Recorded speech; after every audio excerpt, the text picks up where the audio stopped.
هو رجل بملامح طفل بسبب خلل هرموني أصابه في سن 12، مما أدى إلى توقف النمو في أعضاء جسده مع تقدمه في العمر، لتكون حالته نادرة وغريبة من نوعها. اسمي محمد، عمري 22 سنة. اخواني الصغار لاني انا اكبر واحد في البيت، انه اجسامهم اكبر مني صاروا، فانه حسيت انه في اشي غلط في الموضوع، فرحت على المستشفى فحصت هاي، قالوا لي عندك نقص نمو. فكنت اخذ ابر وما نفعت معي وما حبيتها، خلص حبيت شكلي هيك.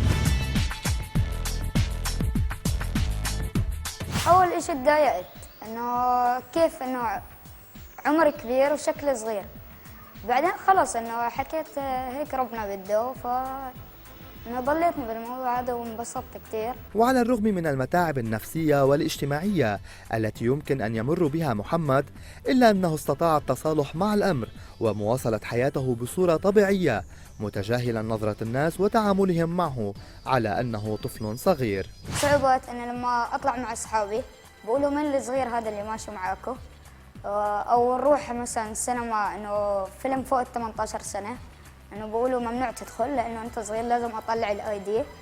او لما اسوق السياره نفس الشيء، الشرطه بتقعد تقول لي انت ليش سارق سياره ابوك، انت كيف بتسوق السياره، ومن هالحكي يعني احراجات كثير بواجه بحياتي.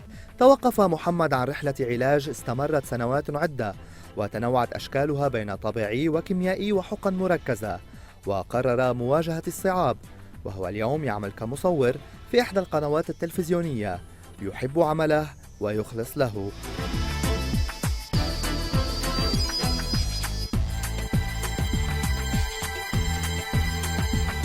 ترى موقف صعب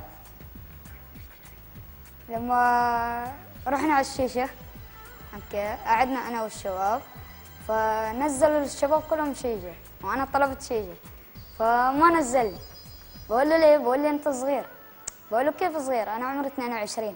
بقول لي لا صغير. طلعت له الاي دي وبرضه ما صدق، بقول لا انت مزوره فما راح انزل لك. قلت له خلص على راحتك، سحبت حالي وطلعت. كثير في مواقف مضحكة، انه لما مثلا اعطي الليسن للشرطي انه بقعد يضحك، انه كيف انت عمرك 22 سنة ومين اعطاك الليسن وهاي. بقول له من يعني اعطاني الليسن غير الشرطة والمرور، وبقعد نمزح وهاي ونصير انا وياه انه صحبة وهيك يعني. وكثير كثير في اشياء مضحكة.